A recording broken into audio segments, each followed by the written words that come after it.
Tonight on The Roast, the government moves to establish a bank bailout fund and a Qantas flight gets hijacked by gastro. But first, Edward Snowden has been granted temporary asylum in Russia. After 40 days and 40 nights in a Moscow airport transit lounge, this modern-day nerd Moses has been given a year to stay in the country. And now that he's out, well, obviously his first port of call will be to find somewhere to live, and that shouldn't be too hard when his benchmark for an awesome place is literally anything that's not a bench. So, Russian lawyer, what are his options? As concerns for his place of residence, he will choose it himself.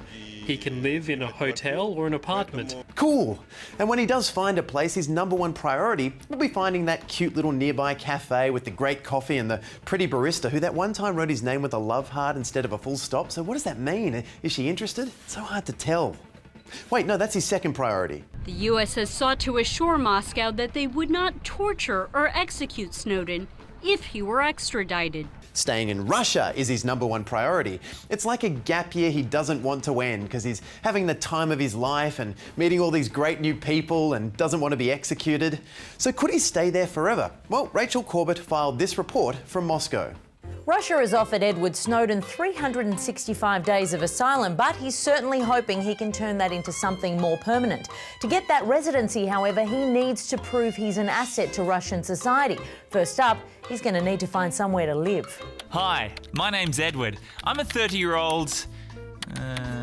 hero, seeking a room in a Russian share house. During the week, I like to keep things quiet, spending time hiding from the US government. But on weekends, I don't mind having a cheeky glass of red, usually while hiding from the US government. Good Wi-Fi, essential. Next up, finding a job. Snowden is at a distinct disadvantage here, as employment opportunities aren't flooding in for people whose skills include hiding in a transit lounge from the US government and who list their address as it's a secret. So his only other hope is marrying for a visa. I mean love. Marrying for love.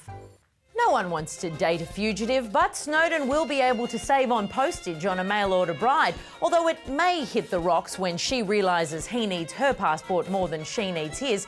Hopefully, though, love will find a way, and quickly, because he and his new lady will need all the time they can get to prepare for those tough visa application questions. Make sure you tick the right box, Edward. For The Roast, I'm Rachel Corbett. Well, speaking of money, next up tonight, the federal government is expected to announce a new levy on banks to fund any future bailouts that they might need. It's thought that in the first 18 months alone, that levy will raise $733 million, a figure that bank CEOs would call a shit profit. Still, at least by putting the levy on the banks, it'll be the banks that have to fork out the money to save their own asses. I'm just kidding. Australian Bankers Association Chief Executive Stephen Munchenberg said the extra costs borne by banks would most likely be passed on to customers. And they need our help because they only make $71 million profit a day. So with the levy set to be passed on to customers, well, that's another fee that bank tellers are going to have to explain. And this is our monthly account fee. That's the money we charge you for saving your own money. This is your overdrawn fee, so if you don't have any money, we'll increase the amount of money you don't have. These are withdrawal fees, so if you don't like us and all of these charges and want to rescue your money, we'll charge you for that. And finally, an ATM fee, because if you want to withdraw money from certain ATMs, apparently your money becomes more expensive. Okay, that sounds fine, but what is this bank bailout levy charge? That's something we charge you just in case somehow all this money we've charged you for keeping your money safe doesn't keep your money safe. That sounds perfectly reasonable. Yes. Yeah, it does seem fair and responsible. And of course, businesses that tell us to save our money shouldn't have to save their own money. We should do it for them. Banks have it tough. It must be hard to make money off our money that's just sitting there making money. But how will they look after themselves if something goes wrong? Use all that money they made off our money? No, that's their money. What they need is more of our money. That's why we need to pay for their levy. Banks can bank on me. Banks can bank on me. Hang on, can't they pay their own goddamn bailout levy? Put that money in the pig. Hey, shove it in. The general public. Banks can bank on us.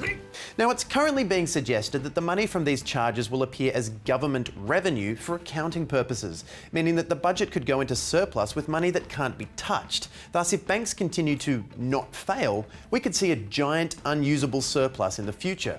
And to get a glimpse of how these levies could affect future surplus, we'll cross now to future correspondent Nick Richardson. Oh, geez, Nick, it's not looking good there. Oh no, sure, it looks bad, Tom. I mean, our universities are underfunded, our manufacturing industry doesn't exist, and the environment is now just a museum exhibit. But thankfully, we've got our massive mountain of surplus money in case of an emergency. Right, and will that surplus be used to fix all that mess around you? Oh heavens no. No, it's not actually a real surplus. It's money that appears as government revenue so the government can say they're in surplus. No, that money's for the multi-billion-dollar banks, should they ever need it. Oh, right. Have they ever needed it? Nope. But it's here, and it's safe if they ever do. Thank goodness it was listed as government revenue for accounting purposes, though. Otherwise, the country wouldn't be in surplus, and I wouldn't want to live in that kind of hellhole. Tom? We need that mountain. Finally tonight, a group of 26 teenagers on a flight to Sydney from Santiago, where they'd been attending World Youth Day, became ill on board the plane with what is believed to be a gastrointestinal illness. Who knew that the body of Christ had to be refrigerated? Now, our reporter Mark Humphreys, who recently spent some time in Rio for World Youth Day, happened to be on board Qantas Flight 28 with those sick teens, and he joins me now in the studio. Mark, oh my God, what happened? Oh, give it to someone else. Mark's video diary, part 28. Now, I've never particularly enjoyed the boundless enthusiasm of World Youth Day kids, but you can't deny they've got some catchy tunes. Jesus is still alright with me. Jesus is still alright, oh yeah! Terrific. One kid in 43B has been to the toilet 4 times in an hour. It's a 13-hour flight and he's already got an upset tummy. And he's going to miss the climax of Monsters University. There are a lot of people leaving their seats constantly. What the hell is happening? Did you eat the fish? The stroganoff? There's 8 bathrooms on this plane for 300 passengers, but the lines are at SeaWorld level numbers. You two feeling sick as well? No, we just want to join the Mile High Club. This plane is disgusting.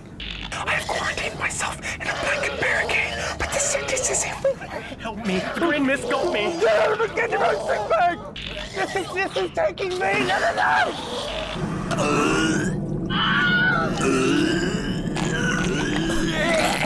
And welcome back, Mr. Humphreys. I had no idea a plane had a butt. Still, at least it's all over now. Not quite. Those sick Catholic teens were from Melbourne. They had a connecting flight. Oh, well, God works in mysterious ways. Good night.